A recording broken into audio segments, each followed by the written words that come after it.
Channel को subscribe करें और बेल आइकन को दबाना ना भूलें। हाँ, उनके यहाँ एक कमरा।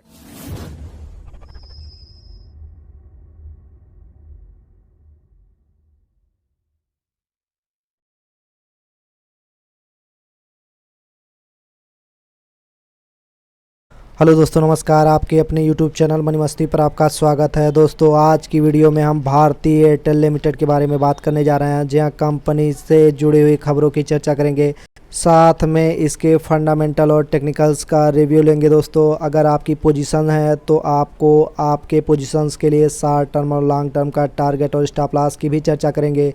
दोस्तों, अगर आप हमारे चैनल पर नए हो तो चैनल को ज़रूर सब्सक्राइब कीजिए, साथ में बेल आइकन भी दबाइए। अपने फैमिली मेम्बर्स दोस्तों के साथ इस वीडियो को ज़रूर शेयर कीजिए। चलिए दोस्तों, वीडियो की शुरुआत करते हैं।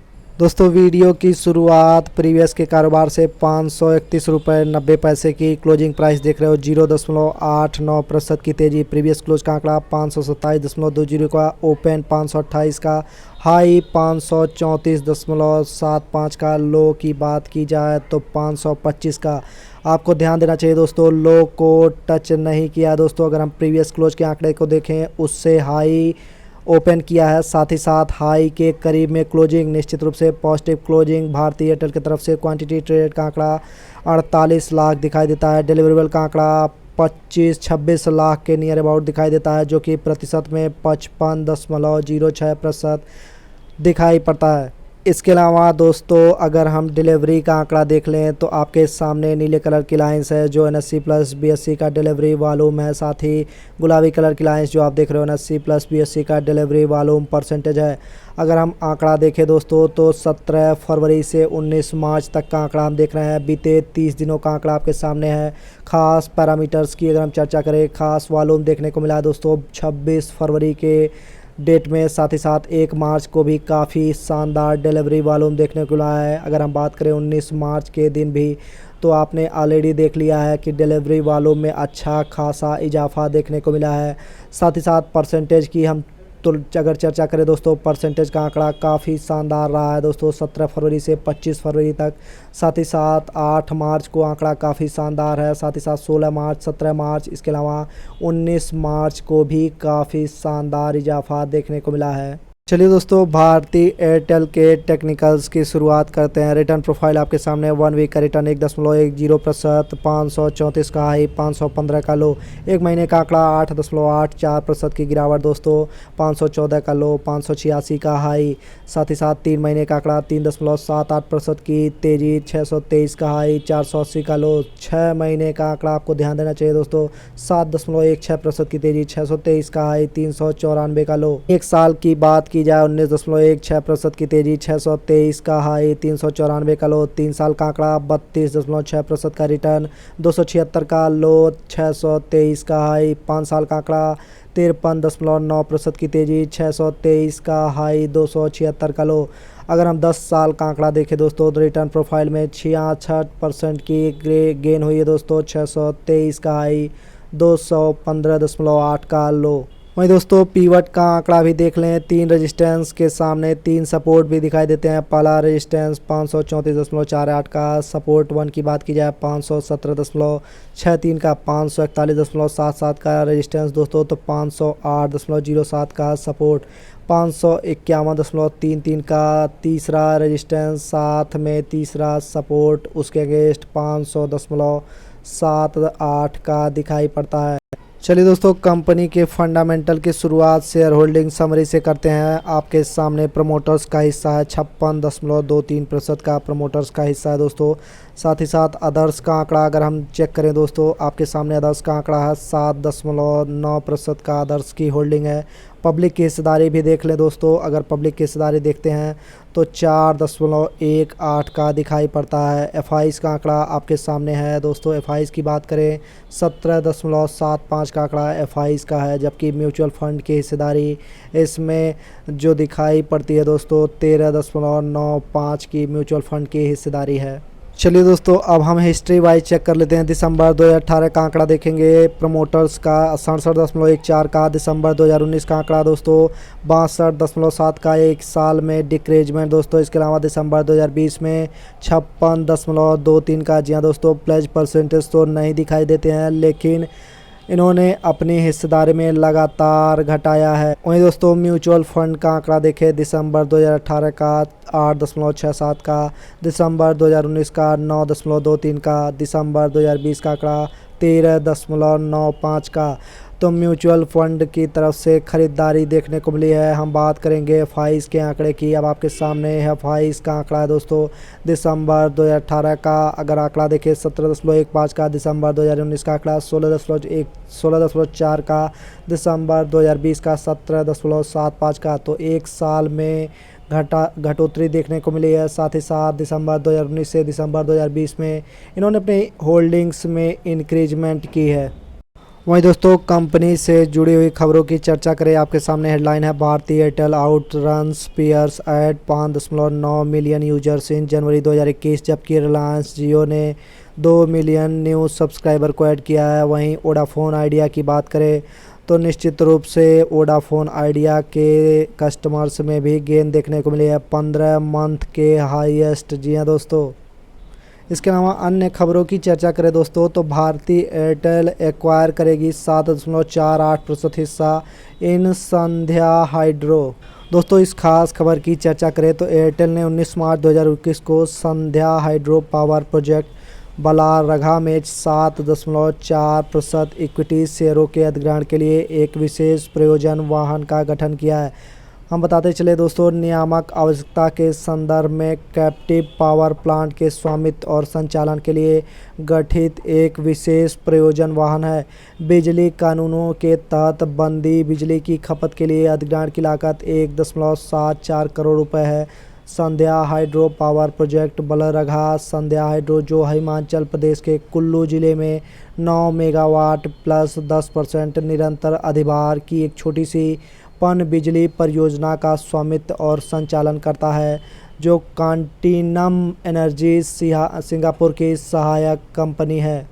अन्य महत्वपूर्ण खबर की चर्चा करें तो the rise fund set to invest $200 million in Airtel Africa. जी हाँ दोस्तों, अफ्रीका का इनका जो बिज़नेस है उसमें फ़ंड की तरफ से अच्छा इन्वेस्टमेंट देखा जा सकता है आने वाले समय में, जो कि कंपनी के लिए साथ ही साथ कंपनी के बिजनेस ग्रोथ के लिए बहुत ही फ़ायदेमंद साबित होगा। वहीं इसके डिटेल्स की बात करें तो भारतीय एयरटेल ने गुरुवार को कहा, निवेश फर्म टीजीपी के राइज फंड ने एयरटेल अफ्रीका के मोबाइल मनी बिजनेस में $2.65 बिलियन का निवेश किया है। एयरटेल मोबाइल कॉमर्स बीवी वर्तमान में एयरटेल अफ्रीका के कई मोबाइल मनी ऑपरेशंस के लिए होल्डिंग कंपनी है और अब यह एयरटेल अफ्रीका के 14 ऑपरेटिंग देशों में मोबाइल मनी व्यवसायों का स्वामित्व और संचालन करने का इरादा है।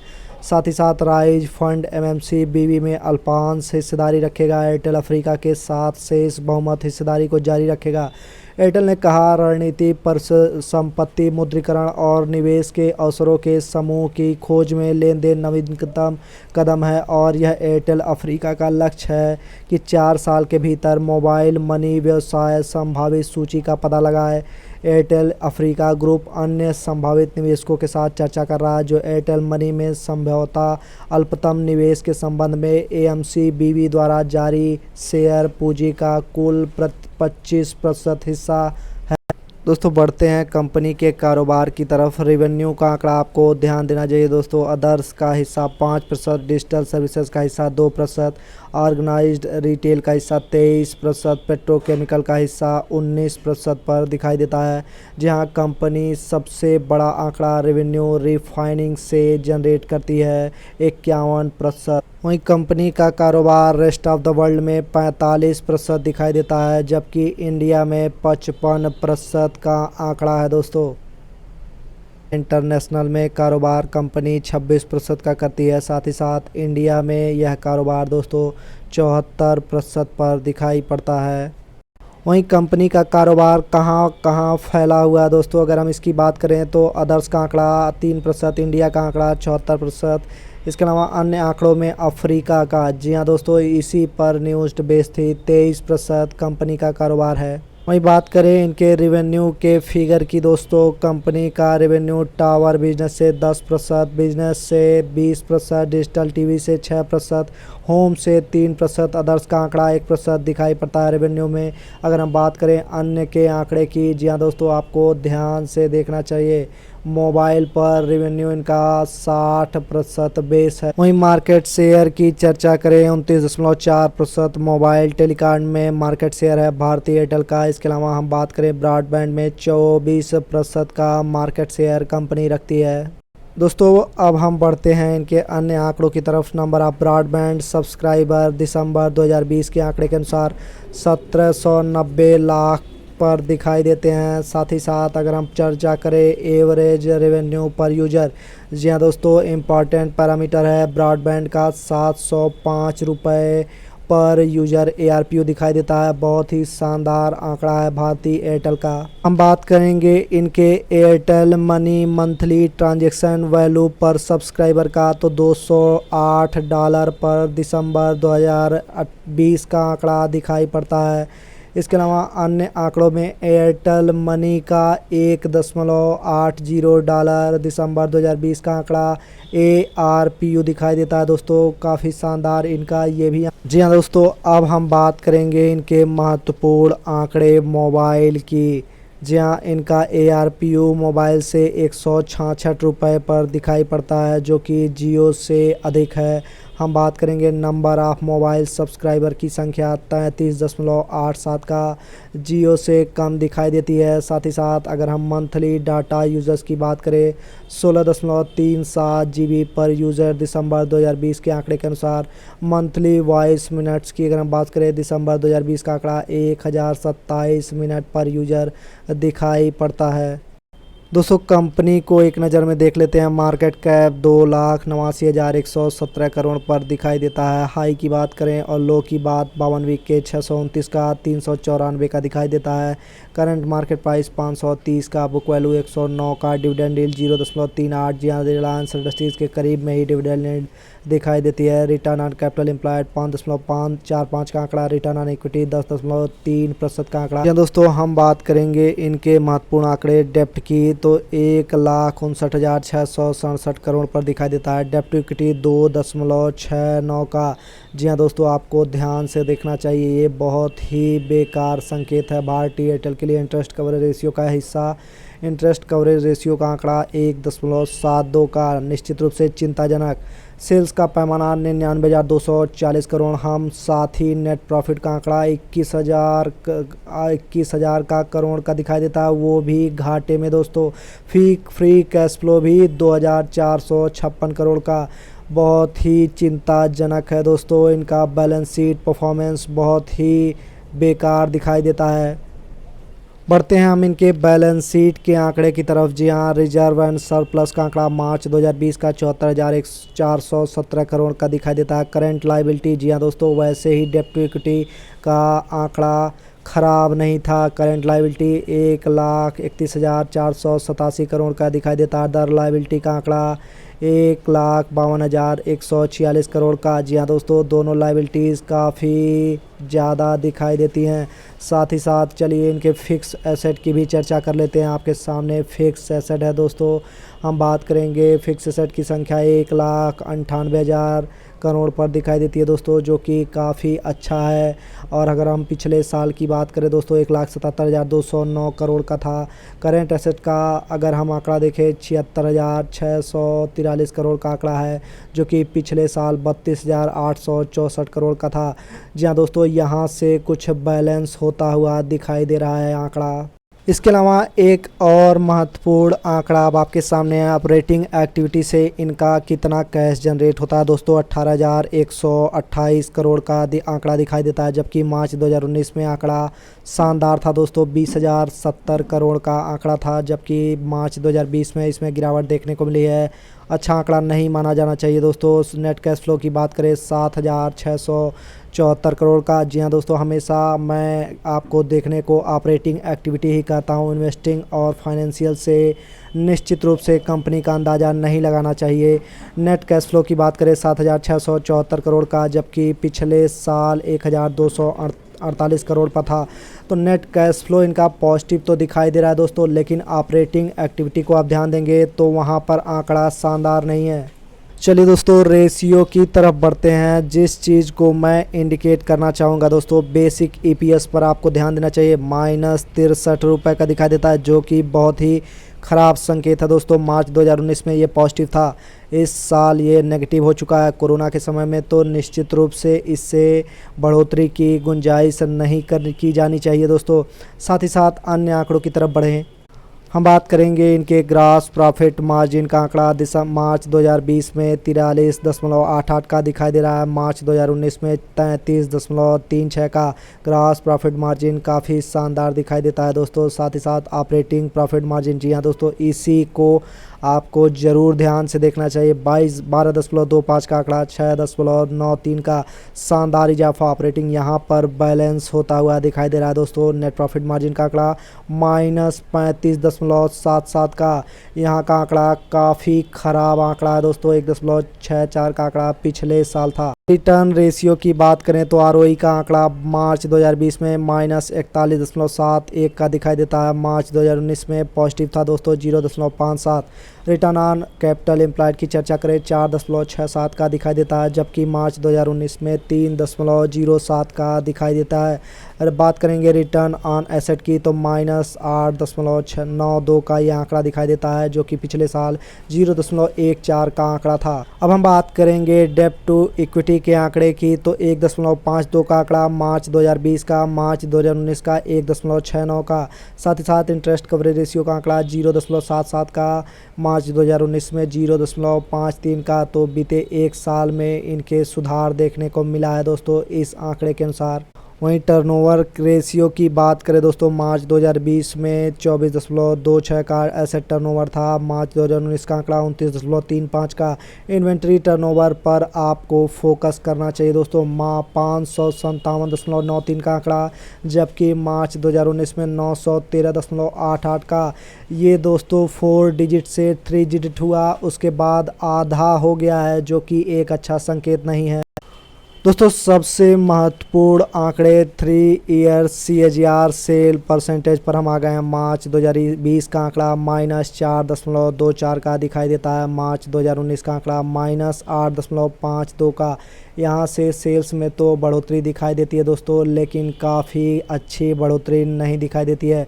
री रेटिंग वाले कैंडिडेट नहीं है दोस्तों। सेल्स के पैमाने पर अगर हम बात करें 3 साल के CAGR नेट प्रॉफिट परसेंटेज की तो 213.00 का। जी हाँ दोस्तों, सेल्स में ज़बरदस्त बढ़ोतरी के संकेत से ही मालूम चलता है नेट प्रॉफिट का आंकड़ा काफ़ी शानदार होगा। साथ ही साथ मार्च 2019 का अगर हम यह आंकड़ा देखें 52.19 का, वो भी घाटे में दोस्तों दिखाई पड़ता। वैल्यूएशन पैमाने पर अगर हम देखें प्राइस टू अर्निंग का आंकड़ा मार्च 2020 का -6.95 का। जी हाँ दोस्तों, मार्च 2019 में आपको देखना चाहिए 318.59 का आंकड़ा था। जी हाँ दोस्तों, प्राइस टू अर्निंग के हिसाब से काफ़ी महंगी थी, फ़िलहाल काफ़ी सस्ती दिखाई दे रही है। प्राइस टू बुक वैल्यू का आंकड़ा 3.12 का, जबकि मार्च 2019 में 1.86 का। ये आंकड़ा काफ़ी शानदार है दोस्तों। इंटरप्राइज वैल्यू का आंकड़ा अगर हम देखें, इंटरप्राइज वैल्यू वर्सेस एविटा की बात करें 9.56 का। जी हाँ, रिलायंस इंडस्ट्रीज़ के करीब में, जबकि मार्केट कैप कम है। अगर हम बात करें मार्च 2019 का आंकड़ा काफ़ी शानदार आंकड़ा, इंटरप्राइज वैल्यूज वर्सेस एविटा का आंकड़ा कांस्टेंट बना हुआ है दोस्तों। प्राइस टू सेल्स का आंकड़ा, जी हाँ दोस्तों, रिलायंस इंडस्ट्रीज से ज़बरदस्त प्राइस टू सेल्स का आंकड़ा 2.75 का मार्च 2020 में, जबकि प्राइस टू सेल्स का आंकड़ा 1.65 पर मार्च 2019 में दिखाई देता है। चलिए दोस्तों, इनके रिजल्ट पैरामीटर्स की शुरुआत करते हैं। बात करेंगे दिसंबर 2020 की तुलना सितंबर 2020 से, क्वार्टर 3 की तुलना क्वार्टर 2 से कर रहे हैं दोस्तों। नेट सेल्स में जंप 2.84% की, लेकिन कंसोलिडेटेड नेट प्रॉफिट में जंप 211.84% की। शानदार इजाफा भारतीय एयरटेल के द्वारा। अब आपके सामने दिसंबर 2020 की तुलना करेंगे दिसंबर 2019 से। एनुअल क्वार्टर की चर्चा हो रही दोस्तों। नेट सेल्स में जंप 20.83% की शानदार इजाफा, जबकि कंसोलिडेटेड नेट प्रॉफिट का आंकड़ा भी quarter on quarter, annual quarter दोनों में ही ज़बरदस्त दिखाई देता है दोस्तों। तो प्रॉफिट के आंकड़े पर कंपनी बहुत ही बेहतर प्रदर्शन करती हुई दिखाई दे रही है। तो हम ऑपरेटिंग प्रॉफिट मार्जिन का आंकड़ा देख लेते हैं। दिसंबर 2020 का 45.45 का, सितंबर 2020 का 45.15 का, दिसंबर 2019 का आंकड़ा देखिए 42.13 का शानदार जंप देखने को मिला है एनुअल क्वार्टर में, जबकि क्वार्टर ऑन क्वार्टर में भी शानदार इंक्रीजमेंट देखने को मिल रही है। दोस्तों कंपनी के फंडामेंटल और टेक्निकल्स आंकड़े के बाद अब हम आ गए हैं भारती एयरटेल के चार्ट पर। जी हाँ, हम बात करेंगे वन डे टाइम फ्रेम की। सबसे पहले पैरामीटर्स की चर्चा कर लेते हैं दोस्तों। जो कैंडलस्टिक वन डे के टाइम फ्रेम पर आप देख रहे हो, निश्चित रूप से पॉजिटिव कैंडलस्टिक है, रिवर्सल का संकेत दे रही है, लेकिन कोई ख़ास इजाफा देखने को नहीं मिला है। वॉल्यूम का आंकड़ा सपोर्ट करता हुआ RSI का आंकड़ा 41 पर, जो कि ना पॉजिटिव ना ही नेगेटिव। अगर हम बात करें दोस्तों इनके वीकली परफॉर्मेंस की, तो 1 वीक के अगर कैंडल की हम बात करें दोस्तों, तो काफ़ी शानदार कैंडल डोजी से अबव की दिखाई दे रही है दोस्तों। काफ़ी बेहतर माना जाएगा। वॉल्यूम का फिगर भी, RSI का फिगर पॉजिटिव होता हुआ दोस्तों। अगर हम बात करेंगे दोस्तों 1 मंथ के पैरामीटर की, जी हाँ दोस्तों, 1 मंथ के पैरामीटर्स पर कोई ख़ास इजाफा कैंडलस्टिक में नहीं देखने को मिला है। साथ ही वॉल्यूम भी सपोर्ट करता हुआ, RSI भी सपोर्ट करता हुआ दोस्तों, न्यूट्रल। वहीं हम बात करें शॉर्ट टर्म मेंबर्स के टारगेट और स्टॉप लॉस की, जी हाँ दोस्तों, आपको अपनी पोजीशंस में बने रहना है। साथ ही अब अपनी पोजीशंस में ऐड करना स्टार्ट करना है। स्टॉप लॉस आपको लगाना चाहिए दोस्तों 510 रुपये से 515 रुपये के near about. Short term members को यहीं स्टॉप लॉस पुट करना चाहिए। मीडियम टर्म के अगर हैं दोस्तों, तो निश्चित रूप से 480 तक के आप स्टॉप लॉस लगा सकते हैं। आपको टारगेट शॉर्ट टर्म मेंबर्स की बात करूं दोस्तों, आपको टारगेट देखने को मिलेगा 570, 560 से 575 तक के पहले टारगेट देखने को मिल सकते हैं दोस्तों। इसके बाद मीडियम टर्म की अगर हम बात करें दोस्तों, तो 590 से 600 के नियर अबाउट एक क्विक रेजिस्टेंस है दोस्तों। इसको क्रॉस करने के बाद कंपनी निश्चित रूप से कंपनी का शेयर प्राइस 630 से 640 के रेंज में भी जा सकता है। अब हम बात करेंगे लॉन्ग टर्म मेंबर्स की। जी हाँ, आपको ट्रेंड लाइन साफ दिखाई देती है। जी हाँ, आपको इस ट्रेंड लाइन से देखने को मिलता है दोस्तों अपनी पोजीशंस में आप अब बने रह सकते हैं। साथ ही अब अपनी SIP को और कंटिन्यू करना चाहिए और अपनी SIP को और बढ़ाना चाहिए दोस्तों। स्ट्रांग रिवर्सल के संकेत दिखाई दे रहे हैं। मूविंग एवरेज के ऊपर दिखाई दे रहा है दोस्तों स्टॉक प्राइस। अगर हम बात करें इनके टारगेट की, तो आपको इस साल काफ़ी अच्छा इजाफा देखने को मिला है। बीते साल की अगर हम बात करें, कोई ख़ास रिटर्न देखने को नहीं मिला है भारतीय एयरटेल में, लेकिन इस साल इसमें काफ़ी अच्छा इजाफा देखने को मिला है। आपको अपनी SIP में बने रहना है, साथ ही साथ और भी पोजीशंस ऐड करते रहना है। तो दोस्तों ये थी भारती एयरटेल पर छोटी सी अपडेट। मिलते हैं अगली वीडियो में इससे बड़ी रिपोर्ट के साथ। अभी तक हमारे साथ बने रहने के लिए, हमारा वीडियो अंत तक देखने के लिए आपका बहुत बहुत धन्यवाद। जय हिंद।